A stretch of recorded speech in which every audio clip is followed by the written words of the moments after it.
welcome to Statisticspedia. Now today's topic it is skewness, moments and kurtosis. तो अभी जो हमने सीरीज स्टार्ट करी है MCQ क्वेश्चंस की, जो आपके डिफरेंट एग्जाम्स को टारगेट कर रहे हैं, जैसे JSO है या RPSC ASO एग्जाम है, उत्तराखंड ASO एग्जाम है या दूसरे competitive exams. So let's start with this topic now, skewness, moments and kurtosis. First question देखिए, a frequency distribution is positively skewed and platykurtic if. तो आप अगर जानना चाहते हैं in detail the entire description about this chapter की skewness क्या होता है, प्लैटीकर्टिक क्या होता है, तो आप इस वीडियो पे जाके विजिट कर सकते हैं. तो यहाँ मैंने शॉर्ट पॉइंट्स में इस चैप्टर को समराइज किया है, as well as at the end कुछ न्यूमेरिकल क्वेश्चंस डिस्कस किए, तो वो भी आप प्रैक्टिस कर सकते हैं. तो सी स्क्यूनेस मतलब क्या होता है स्टूडेंट्स, जब आपका डिस्ट्रीब्यूशन सिमेट्रिकल नहीं है, that is known as a skewness, right. अब यहाँ पे क्वेश्चन में बोला गया है कि अगर आपका डिस्ट्रीब्यूशन पॉजिटिवली स्क्यूड है तो बताएं कि यहाँ पे ये जो वैल्यूज है वो क्या अज्यूम होगा, या प्लैटीकर्टिक है. तो कर्टोसिस मतलब कि आपका जो कर्व है वो कितना पीक्ड है या फ्लैट है. लाइक सो ये जो कर्व हम बना रहे हैं ये फ्लैट कर्व है, ये जो कर्व हम बना रहे हैं ये एक सिमेट्रिकल कर्व है, और इससे भी ज्यादा ये जो कर्व होगा ये कर्व पीक्ड कर्व होगा. तो इसे कर्टोसिस कहते हैं, जो बताता है कि आपका कर्व का जो नेचर है वो कैसा है. तो इसे हम कहते हैं लेप्टोकर्टिक, इसे हम कहते हैं मीजोकर्टिक, और जो फ्लैट कर्व होता है that is known as a platykurtic, right. तो कर्टोसिस इसको मेजर करने के लिए, ये डिटरमाइन करने के लिए कि कैसा आपका कर्व है, उसकी पीकनेस कैसी है, उसके लिए हम β2 कैलकुलेट करते हैं, राइट. अगर β2 3 है तो मीजोकर्टिक, अगर β2 3 से ज्यादा है तो लेप्टोकर्टिक, और 3 से कम है तो प्लैटीकर्टिक. तो अब आपके इस पे बेस क्वेश्चंस भी आ सकते हैं. तो यहाँ पे हमने सबसे पहले एक डायरेक्ट क्वेश्चन लिया है, अगर प्लैटीकर्टिक है तो मतलब फ्लैट कर्व है आपका, पीकनेस उसमें बहुत कम है, लेस पीक्ड भी बोलते हैं इसको, और यहाँ पे β2 की वैल्यू हो जाएगी लेस देन 3. तो सबसे पहले तो आप देखिए यहाँ पर ऑप्शन क्या है, एक ही ऑप्शन दिख रहा है, β2 it is less than 3, right. अब एक बार स्क्यूनेस की बात कर लेते हैं. तो स्क्यूनेस को डिटरमाइन करने के लिए we have β1 and we have γ1, लेकिन आपका जो डिस्ट्रीब्यूशन है γ1 क्या होता है, रूट ऑफ β1. व्हाट इज β1, μ3 का स्क्वायर और μ2 का क्यूब. नाउ स्टूडेंट्स, अगर हमें ये जानना है कि पॉजिटिवली स्क्यूड है या नेगेटिवली स्क्यूड है, दैट डिपेंड्स अपॉन γ1. अगर γ1 ग्रेटर देन 0 है तो पॉजिटिवली स्क्यूड, और अगर आपका γ1 लेस देन 0 है तो नेगेटिवली स्क्यूड. तो क्वेश्चन में आपसे यही पूछा जा रहा है कि पॉजिटिवली स्क्यूड और प्लैटीकर्टिक के कौन कौन से मेजर्स होते हैं. So answer will be this. So कई बार इतने डायरेक्ट क्वेश्चंस भी आ जाते हैं जहां पे आपको बेसिक की जरूरत होती है. A curve which is elongated to the right side. Elongated मतलब कि ऐसा कर्व जो राइट साइड पे स्ट्रेच्ड है, टिल्टेड है, राइट साइड पे झुका हुआ है, तो उस कर्व को हम क्या बोलते हैं. तो अगर आपको बहुत अच्छे से पता है कि पॉजिटिवली स्क्यूड मतलब वो होता है जो राइट साइड में जिसका स्ट्रेच ज्यादा होता है, राइट साइड में झुका हुआ होता है, तो वो पॉजिटिवली स्क्यूड है. वहीं पे अगर लेफ्ट साइड में झुका हुआ है तो वो नेगेटिवली स्क्यूड है, राइट. तो ये हमें पता होना चाहिए. तो यहाँ क्वेश्चन में राइट साइड लिखा हुआ है, तो इसका मतलब आपका जो कर्व है वो पॉजिटिवली स्क्यूड है. नेक्स्ट देखें, the Bowley's measure of skewness is defined as what. तो स्टूडेंट्स, बहुत इंपॉर्टेंट क्वेश्चन है, न्यूमेरिकल क्वेश्चन भी बनता है और डायरेक्ट फॉर्मूला बेस्ड क्वेश्चन भी बनता है. तो आप स्क्यूनेस पे डायरेक्ट क्वेश्चंस आते हैं, इतने टिपिकल क्वेश्चंस या कॉम्प्लिकेटेड क्वेश्चंस आपको नहीं मिलेंगे. सो स्टूडेंट्स, स्क्यूनेस को मेजर करने के लिए जैसे एक हमारे पास Karl Pearson's measure of skewness होता है, एक हमारे पास बाउलीज मेजर ऑफ स्क्यूनेस होता है, और एक हमारे पास कैलीज मेजर ऑफ स्क्यूनेस होता है, और एक हमारे पास मोमेंट्स होते हैं. आपको इन सारे फॉर्मुलेज आपको पता होने चाहिए. तो जो बाउलीज मेजर ऑफ स्क्यूनेस होता है वो क्वार्टाइल्स पर बेस्ड होता है, राइट. और इसका जो फॉर्मूला है वो क्या है, अब यहाँ आप देख रहे हैं मीन मीडियन. तो मीन मीडियन पे Karl Pearson's measure of skewness जो होता है उसका फॉर्मूला बेस्ड होता है. क्वार्टाइल्स पर जो बेस्ड होता है वो बाउलीज मेजर ऑफ स्क्यूनेस है. तो फॉर्मूला आपको याद होना चाहिए, और वो फॉर्मूला क्या है, Q3 plus Q1 minus twice of median. और मीडियन को क्वार्टाइल्स की टर्म्स में Q2 कहा जाता है, divided by Q3 minus Q1, right? So answer for this question will be Q3 plus Q1 minus twice of this divided by Q3 minus Q1. Also students, Bowley's measure of skewness, Carl Pearson's, Kelly's measure, अभी जितने भी हमने skewness के measures discuss किए उसकी limits पर भी कई बार क्वेश्चन आता है। -3 to 3 कौन सा वाला मेजर होता है, -1 to +1 कौन सा मेजर होता है, तो ये आपको अपनी फॉर्मूला लिस्ट में देखना है और शॉर्ट पॉइंट्स इसके जरूर बनाने हैं।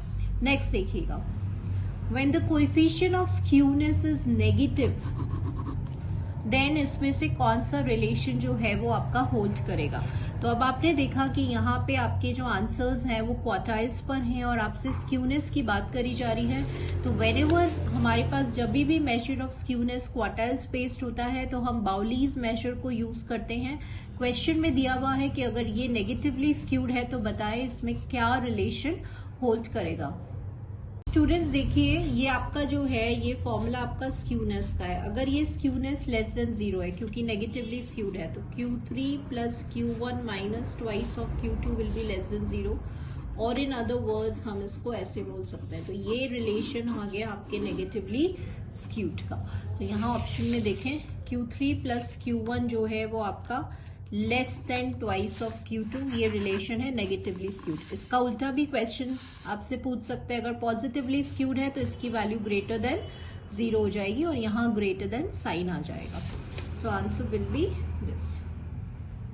नेक्स्ट देखिए, if X bar is equals to 50, mode is equals to 48, sigma आपको 20 दिया हुआ है, then the coefficient of skewness be what. तो यहाँ पे कहीं कुछ मेंशन नहीं है कि कौन सा कोएफिशिएंट। तो यहाँ अगर आपको ये लर्न है फॉर्मूलाज जो अभी हम डिस्कस कर रहे थे, Karl Pearson's coefficient of skewness जो है वो किस पर बेस्ड होता है, mean, median and standard deviation पे, राइट।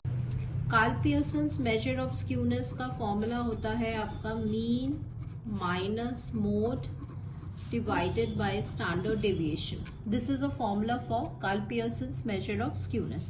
और आप इसको मीडियन में भी एक्सप्रेस कर सकते हैं यूजिंग दिस प्रॉपर्टी। अगर आपका डिस्ट्रीब्यूशन एसिमेट्रिकल है तो आपको पता है कि मोड इज इक्वल्स टू होता है thrice of median minus twice of mean. इस फॉर्मूले से मीन और मीडियन का भी रिलेशन आ जाएगा, लेकिन क्योंकि आपके क्वेश्चन में मीन और मोड की वैल्यू और सिग्मा की वैल्यू दिया हुआ है तो अभी हमें डायरेक्ट ये वाला फॉर्मूला यूज करना है। तो आपको कुछ नहीं करना, सिंपली यहाँ पे वैल्यू जो है वो सब्सटीट्यूट करनी है। 50 minus 48 divided by 20 comes out to be 1/10 and this is equals to 0.1। तो इसके क्वेश्चंस स्क्यूनेस पे इतने डिफिकल्ट क्वेश्चंस नहीं आते हैं, फॉर्मूला बेस्ड क्वेश्चंस आपको मिल जाते हैं। नेक्स्ट देखें, Karl Pearson's coefficient of kurtosis β2 की वैल्यू आपको दिया हुआ है, that is 4। Then the frequency, अब आपसे नेचर पूछ लिया तो आपको पता है कि β2 की वैल्यू अगर ग्रेटर देन 3 है तो उसे हम कहते हैं लेप्टोकर्टिक। तो यहाँ पे आपको जो वैल्यू दिया हुआ है वो 4 दिया हुआ है, that means 4 is greater than 3। तो जो नेचर होगा वो कैसा होगा, लेप्टोकर्टिक। लेप्टोकर्टिक में समटाइम्स मोर पीक्ड भी आ जाता है ऑप्शंस के अंदर, तो मोर पीक्ड मतलब कि लेप्टोकर्टिक ही होता है। Now this is a numerical based question. Question में क्या गिवन है, फॉर द डिस्ट्रीब्यूशन आपको मीन 10 गिवन है, यहाँ पे आपको variance 16, gamma 1, beta 2, everything is given to you, right. Skewness, kurtosis, variance, mean आपको गिवन है और आपसे बोल रहे हैं कि आपको यहाँ पे स्क्यूनेस, कर्टोसिस और सेकेंड मोमेंट निकालना है और बताना है कि कैसा नेचर है। तो सबसे पहले आपके क्वेश्चन में आपको β2 की वैल्यू 4 गिवन है, तो यहाँ से आपको समझ में आ गया, अभी अभी हमने डिस्कस किया है कि अगर आपका β2 4 गिवन है, ग्रेटर देन 3 है, ग्रेटर देन 3 मतलब पीक्ड लेप्टोकर्टिक हो जाएगा। तो ये आपको पहला वाला पॉइंट गिवन है। नेक्स्ट आपको गामा 1 गिवन है, गामा 1 जो होता है वो ग्रेटर देन 0 है, तो ये हो जाएगा आपका पॉजिटिवली स्क्यूड, राइट। तो ये तो हमने डिस्कस कर लिया about skewness and kurtosis.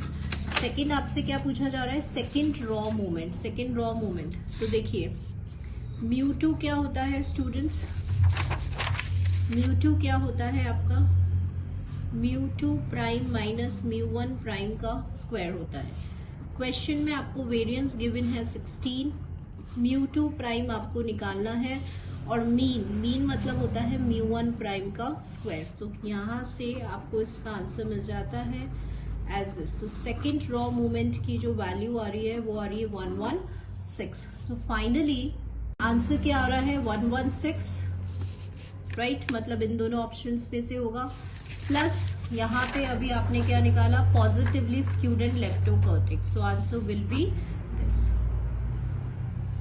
Next देखिए, if the coefficient of the kurtosis for the distribution R2 then is less than 0, then the frequency curve is what?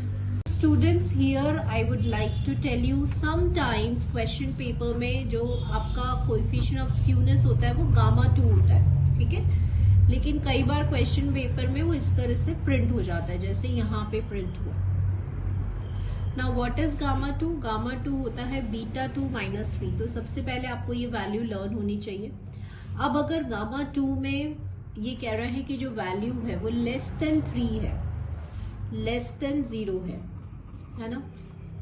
तो अगर लेस देन 0 है तो अब ये वैल्यूज आपको देखना है। अगर ग्रेटर देन 0 है तो लेप्टोकर्टिक हो जाएगा, इक्वल्स टू 0 है तो मीजोकर्टिक हो जाएगा, जिसे सिमेट्रिकल कहते हैं।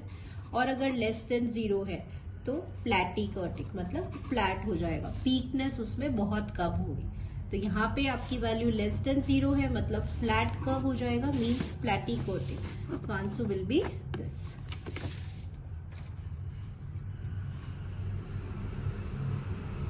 Which of the following relation between the central moments and raw moments is or are correct?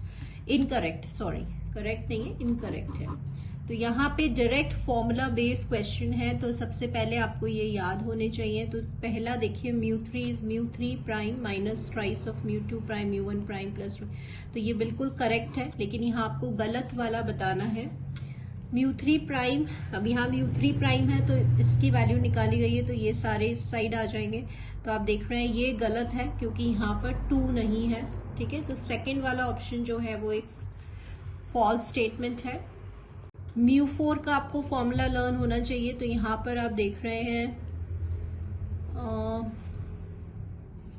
This is wrong, क्योंकि यहाँ पे 6 होना चाहिए, राइट।